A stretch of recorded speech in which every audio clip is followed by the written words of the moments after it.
네, 돈이 되는 뉴스 시작합니다. 한국투자증권 이프랜드예요. 김민진 차장과 함께합니다. 안녕하세요. 네, 안녕하세요.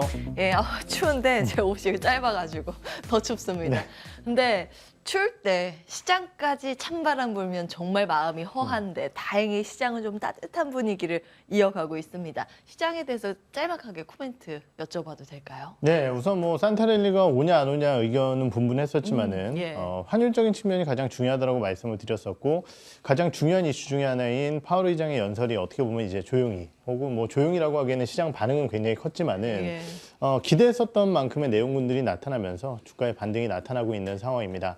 기대감은 더욱더 커지는 구간이라고 판단을 하고 있는데요. 다만 이제 우리나라의 지수 기준으로 봤을 때는 2,500선이라는 또 강력한 저항대 구간 그리고 예. 바닥권 대비해서 좀 올라온 상황 속에서 환율까지 고려해 봤을 때 수익률은 더 높은 상황이거든요. 외국인들 입장에서는. 그렇죠. 그렇기 때문에 그 저항대 구간에서는 돌파를 좀 확인하고 네. 대응 전략을 수립하시는 게 좋지 않을까 이렇게 그렇군요. 말씀을 드리겠습니다. 제가 이제 개장 방송 하잖아요. 네. 시초에 2,500 찍으면서 시작했거든요. 짧지만 참 행복했었습니다. 오랜만에 2,500을 봤는데 바로 내주긴 했습니다. 이제 거기가 강력한 저항대라고 말씀을 주셨기 때문에 돌파를 해줬으면 좋겠어요. 네. 예, 흐름은 그래도 조금 더 차분히 볼 필요는 있다. 이 이야기 기억하면서 기사 보겠습니다. 건설주 보겠습니다. 모처럼 만에 건설주들이 좀 들썩들썩이고 있습니다. 그동안 굉장히 오랫동안 하락세를 보였었거든요. 투심이 살아나고 있습니다. 업무 개시 명령 떨어졌다는 소식 다음 보겠습니다. 동부건설에서는 이제 자체적으로 발표한 내용인데 수주잔고 8조 원에 육박하다는 발표를 하면서 어제 오늘 급등을 하고 오늘은 뭐 상한가로 직행을 하면서 출발을 했습니다. 오세훈 시장은 사우디 주택부 장관 면담 및 리야드 공항 수주 소식에 대한 이런 부분도 계속 뭐 기사들이 올라오고 있는 상황이고요. 요건은 로이터 통신과의 인터뷰가 있었는데 이창용 총재가 거기서 이제 이런 이야기를 했습니다. 기준금리 인상 3.5% 안팎에서 마무리되는 것을 희망한다. 그러면 그동안 건설에 대한 특히 PF 시장이 얼어붙었던 이유가 금리의 가파른 상승세였는데 어느 정도 올리다가 만다? 그러면은 건설주한테는 호재인가? 이렇게도 좀 해석을 할 여지가 있습니다. 그래서 중소형주 위주의 급등세가 일단은 나오고 있는데 어떻게 풀이하고 계세요? 우선 이제 우리가 걱정했었던 건설 쪽에 대한 리스크 요인 중에 완전히 해소됐다라고 얘기할 만한 내용은 그렇게 많지는 않아요. 네. PF 쪽 같은 경우는 아무래도 이제 유동성에 대한 경쟁이기 때문에 많은 자금을 풀어내면서 이 부분에 대한 리스크를 줄여내고 있지만은 건설주들의 이러한 부분들에 따른 주가 반등은 어느 정도 나올 수 있습니다. 왜냐면은 관련 이슈가 좀 해소된다라고 한다면요. 예. 그런데 이제 더 큰 문제는 뭐냐면은 그러면 이제 부동산 혹은 주택 경기에 대한 편이 나타날 것이냐. 예. 그거는 고금리 상황이 지속이 된다라고 하면, 그러니까 금리가 올라가는 구간이 아니라 고금리 상황이 지속되면은 사실 건설 경기가 턴을 하기 어렵거든요.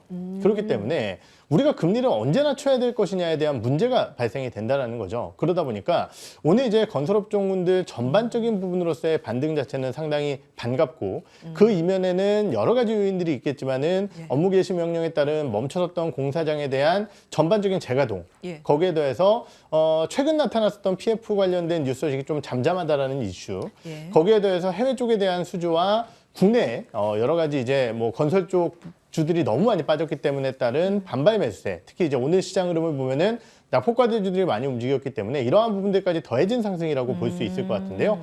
그럼에도 불구하고 결국은 그러면은 건설주들이 추세적으로 시장 대비 아웃퍼폼하는 주도주가 될 것이냐, 그게 이러한 궁금하죠. 부분들 예. 쉽지 않다라는 거죠.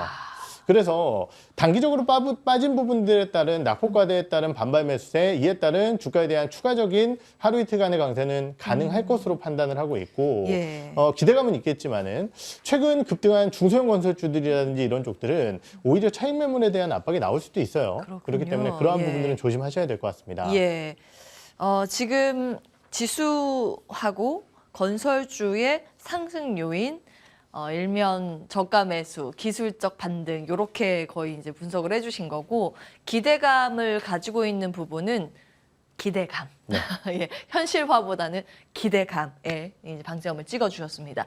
자, 그렇다면 하루 이틀의 반등에 그칠 가능성에 대해서는 말씀을 주고 계신데 매수 의견을 안 주시는 건가요? 저는 이제 건설주. 중소형 건설주들 같은 경우는 오히려 이제 아까 말씀드렸듯이 예. 너무 급등을 했기 때문에 하루 이틀 정도의 반등이라고 생각을 하고 예.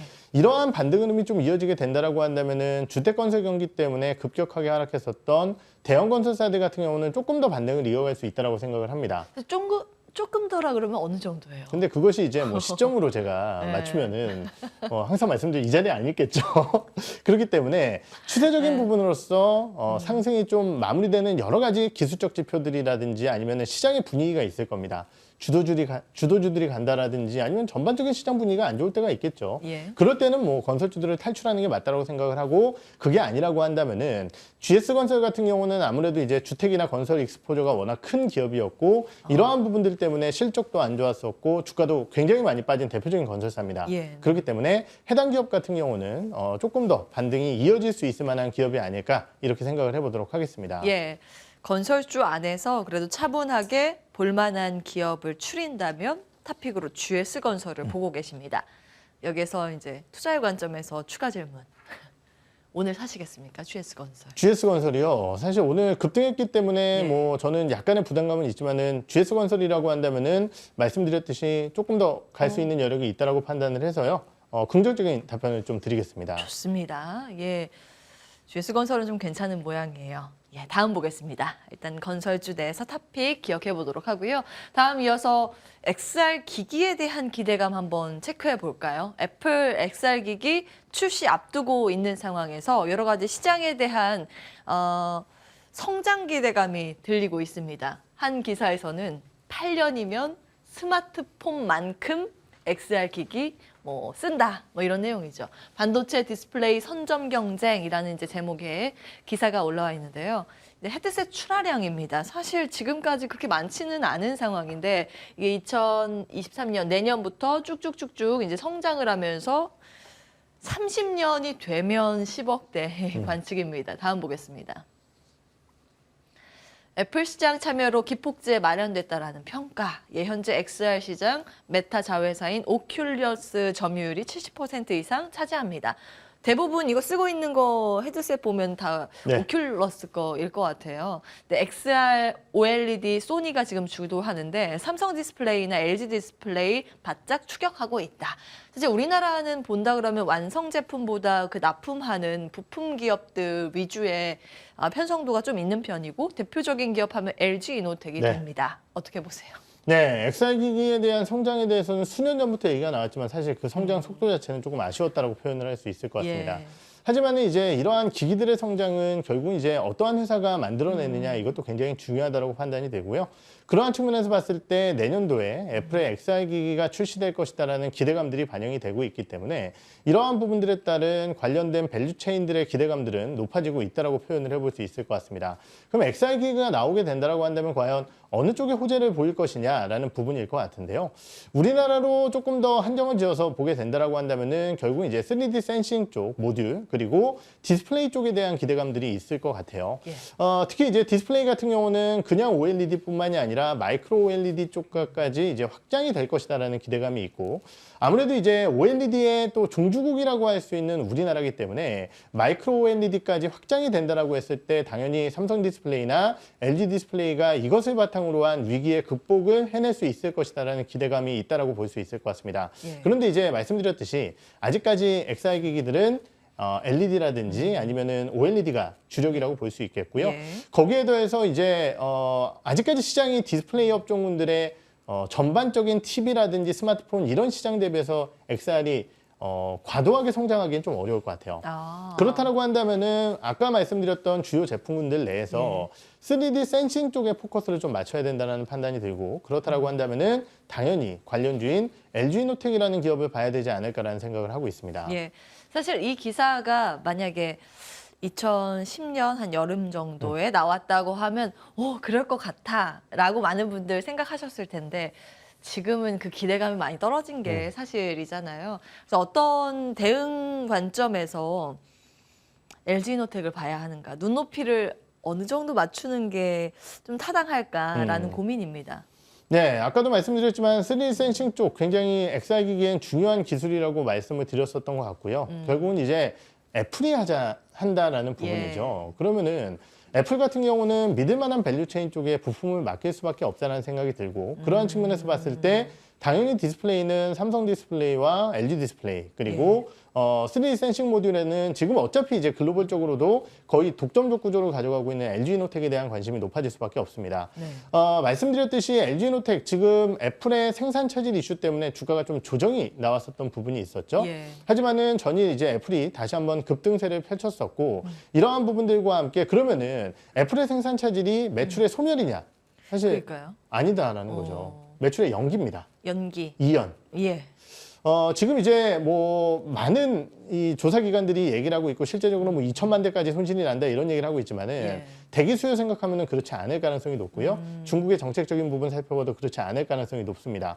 그렇다라고 한다면은 이러한 부분들에 대한 본업의 기대감과 함께 3D 센싱 쪽에 대한 성장이 나타났을 때 아까 말씀드렸듯이 이 부분이 동사의 또 하나의 실적 모멘텀이 될 수도 있다라는 부분이겠죠. 그렇기 때문에 이러한 부분들을 종합적으로 고려해 봤을 때 전반적으로 투자에 대한 포인트, 다른 XI기 쪽에 혹은 디스플레이 쪽에 소프트웨어라든지 여러 기업들이 많지만은 가장 수혜를 받을 만한 기업은 LG이노텍이 아닐까 이렇게 생각을 하고 있습니다. 좋습니다. 매수 관점에서도 괜찮다라는 의견 LG이노텍이고요. 한 가지만 더 네. 여쭤볼게요.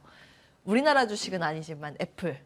애플 가지고 계신 사실 우리나라 이제 개인 투자자분도 네. 굉장히 많이 계시거든요. 저한테 많이 이제 질문이 들어와요. 애플 지금 손실인데 어떡해요? 막 이런 질문 많아서 혹시 평가는 어떠신지? 애플 같은 경우는 장기적으로 봤을 때야 당연히 매력적인 구간이라고 생각을 합니다. 예.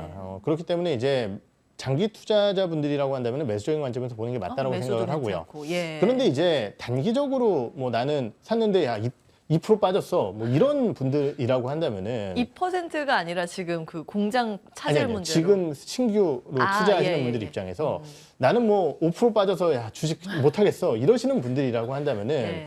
지금 환율이 하락하는 속도도 그렇고요. 그렇죠. 그렇기 때문에 원화에 대한 강세에 대비를 해야 됩니다. 거기에 대해서 애플 같은 경우는 중국 뉴스 모멘텀이 많기 때문에 변동성이 큰 구간이에요. 그렇기 때문에 그러한 장기 투자적인 관점이 아니신 분들이라고 한다면 접근이 현재로서는 조금 쉽지 않은 기업 중에 하나다 이렇게 말씀을 드릴게요. 그렇군요. 예, 환율까지 안 그래도 그 질문 드리려고 네. 했는데 예, 이제 환율에 대한 매력도가 차츰 떨어지는 관점에서 애플을 본다면 단기는 조금 견딜 수 있는 체력이 있어야 된다. 예, 심리적인 부분도 잘 다스릴 수 있는 투자자분들에 한해서 접근 가능하다. 이렇게 그럼 정리를 해보도록 하겠습니다. 다음 기사 열어볼까요? 자, 완성차 안 만들면 손사래도 LG 애플카 협업설 솔솔. 잊을만 하면 한 번씩 네. 나오죠. 다음 보겠습니다. LG전자가 모처럼 만에 또 상승세를 시연해서 애플카 다시 나오나? 뭐 이런 이야기가 있습니다. 사실 애플에서 공식적인 입장은 한 번도 발표를 한 적은 없는데 과거에 있었던 타이탄 프로젝트 이게 이제 다시 꾸려지면서 곧 나오지 않을까. 곧이라고 하면 25년입니다. 뭐 전장 사업 흑자 전환한 LG전자 여기까지 이거 그 모멘텀까지 본다면 괜찮은가? 뭐 이런 내용인 것 같은데 사실 이거 빼고 봐야 될 것 같기는 해요. 네. 예, 이걸 빼더라도 이제 회사 자체의 전장 사업부에 대한 기대감이 지금 큰 상황이기 때문에 어떻게 분석하시는지 궁금합니다. 네, 뭐 항상 말씀드렸듯이 왜 LG전자 애플카이가 계속 나오냐 이 부분에 대한 내용은 저도 이제 여러 방송에 나가서 많이 말씀을 드렸었던 것 같은데요. 예. 우선 이제 애플 입장에서는 스마트폰 그거 한 대 만들어봤자 200만 원. 애플카, 애플이라는 사과 모양 달고 자동차 만들면은 8, 9천만 원 호가일 텐데 이런 생각을 분명히 가지고 있을 예. 거라는 거죠. 거기에 이제 뭔가 패러다임이 구축됐을 때 애플이 들어가는 것은 만만치가 않습니다. 예. 뭐 어떻게 보면 지금도 늦었다고 볼 수 있겠지만은 하지만 전기차 시대의 패러다임이 어떻게 보면 초기 구간이라고 한다면은 내가 가진 브랜드력으로 자동차 시장도 들어갈 거야라는 생각을 충분히 할 수 있다는 거죠. 예. 근데 문제는 뭐냐면은 잘 아시다시피 작년도, 재작년도 여러 OE 업체들을 접촉을 했었고 현대차, 기아 얘기 솔솔 나오다가 결국은 싫다고 했죠. 예, 현대랑 손잡는다 그때 네. 뭐 기사가 많이 나왔다가 결국 아닌 그 그렇죠. 사실 무근이다 하면서 충격이 한 번 있었죠. 맞습니다. 이거를 고려해 보면은 과연 어떠한 자동차 브랜드 업체들이 애플의 하청으로 들어갈까? 사실 만만치 않다라는 의견들이 대세인 것 같습니다. 예. 그렇다라고 한다면은 과연 애플은 어디와 손을 잡고 자동차를 만들까? 폭스콘, 제2의 폭스콘을 만들어낼 수 있을 것인가? 사실 기술력도 없는데 쉽지 않다라는 거죠. 그러다 보니까 얘기가 계속 나오는 것이 어떤 것이냐면은 마그나라는 회사가 얘기가 계속 나오는 겁니다. LG 마그나. 그렇죠. 예. 그러면은 마그나가 정말 애플을 맡게 된다라고 한다면은 누가 수혜를 볼까라고 했을 때 결국 LG와 합작 법인을 가지고 있기 때문에 이러한 부분들에 따라 LG전자는 아까 말씀드렸지만 정말 물론 애플카를 만들어내겠다라고 한다는 뉴스 소식이 나오게 된다라고 한다면 그에 따른 주가 모멘텀이 발생이 될 수 있겠죠. 예. 이익률이나 이런 것들은 차치하고서라도요. 예. 하지만은 그 뉴스가 아니더라도 마그나라든지 이런 쪽에 대한 전반적인 애플의 가능성이 높아질수록 LG전자에 대한 주가도 움직일 수 있다는 부분입니다. 그렇기 때문에 최근에 나왔었던 사이버먼데이의 성과 이러한 부분들에 따른 가전 상황이 최악은 지났다라는 일부 증권사의 뉴스 리포트도 있었던 것 같은데요. 예. 이 뉴스 소식과 함께 LG전자가 좀 바닥을 찍고 어느 정도 올라서는 모습들이 이어지고 있다라고 이해를 해보셔야 될 것 같아요. 그럼 애플카 이슈가 나올 때마다 1차적으로 기대를 받을 수 있는 기업은 LG전자일 수밖에 없다라는 말씀이시네요. 근데 조심을 해야 되는 거는 예. 진짜 어떤 오이 업체가 아 그래 그럼 니네 물량 받아줄게. 만약에 이런 일이 벌어지게 되면은 LG전자 입장에서는 굉장히 난감한 일이 벌어질 수도 있겠죠. 예. 그렇기 때문에 그러한 부분들은 조심하고 다만 이제 현재로서는 확률적으로 이제 그러한 확률적인 부분들이 남아 있기 때문에 예. LG전자가 관련 뉴스가 나올 때마다 우리나라에서 좀 움직이는 거다 이렇게 이해를 하셔야 될 것 같아요. 자, 그럼 투자의 관점에서는 어떻게 분석하시는지 궁금한데요. 네, 저는 단기적으로 봤을 때는 LG전자 주가 올라왔지만은 약간의 부담 요인이 있다고 생각을 합니다. 왜냐면은 결국 이제 내구재 소비가 2020년도, 21년도 내구 소비재 쪽에 대한 소비가 굉장히 많았었어요. 예. 그런데 가정 같은 경우는 바꾸는데 한참 걸린다라는 거죠. 물론 2010년대 중반경에 미국에서 가전 교체 붐이 한번 일었기 때문에 그 제품군들이 10년 정도 지나면 짧게는 한 8년에서 10년 정도 지나면 예. 교체 붐이 나타날 거예요. 네. 그런데 그게 2023년일 것이냐? 그것은 쉽지 않다라는 거죠.